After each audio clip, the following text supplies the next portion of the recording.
Unlike hydraulic disc brakes, cable pull brakes need to be adjusted as they wear. If you find the levers are pulling back further than before, or there's a loss in performance, it's time to adjust your brakes. You're going to need a set of hex keys, a couple of business cards, a disc truing tool or adjustable spanner, a third hand tool, or thick elastic bands would be helpful, but aren't essential. The first thing you need to do is check your pads for wear. Unlike rim brake blocks, disc brake pads don't have a wear marker, so it's really important not to let them wear down to the metal or you'll destroy your discs. We'd suggest keeping a very close eye on them once there's less than 1 mm of compound remaining. Before we move on to the calipers, it's important to ensure the disc is true. With the bike upside down or in a work stand, gently spin the wheel and watch how the disc moves through the caliper. If it's not running straight, you can use a disc truing tool or an adjustable spanner to gently bend the disc back into shape.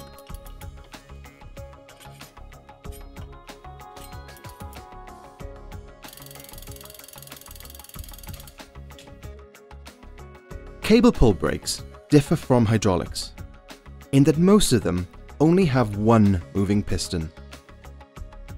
This does mean more frequent maintenance, but luckily it's a far simpler job. Start by winding back the static caliper, using the dial or the hex key, depending on your brakes. Undo the caliper bolts that attach it to the frame.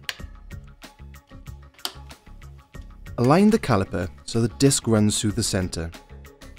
Make sure you align to the caliper body, not the brake pads. Lock off the two caliper bolts, but be careful not to over-tighten them. You can use a torque wrench if you're unsure.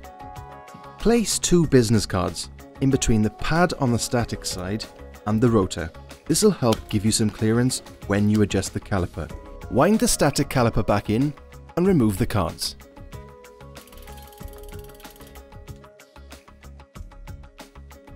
You now need to locate the barrel adjuster. It's quite often on the brake caliper, but can be integrated into the cable near the headset. Screw the adjuster in fully. Then, wind it out by one full turn. With a hex key, undo the cable locking bolt on the caliper to release the cable. Place the cards between the moving caliper and the rotor. Then, operate it manually so the pad touches the cards. You now need to pull the cable taut and retighten the bolt, but not too tight or you'll fray the cable. This can be tricky, so get someone to lend a hand. Use a fourth hand tool or place elastic bands to hold the caliper in place. Spin the wheel and squeeze the brake lever. The brake should now have a positive feel, and stop the wheel sharply. If the disc is rubbing constantly, you can wind in the barrel adjuster. If this doesn't help, readjust the cable on the caliper. If the brake lever is pulling back too far, wind the barrel adjuster out and try again. This should take care of it. If it doesn't, you need to readjust the cable on the caliper. It's really important to check the brakes before you ride the bike. Place the bike on a dry, solid and clean surface with no debris. Squeeze the front brake lever and push forward and down. Then repeat with the rear lever and pull back. If the wheel remains locked, then it's okay to test ride in a safe area away from traffic. If you're in any doubt, then you should get your brakes checked out by your local bike shop.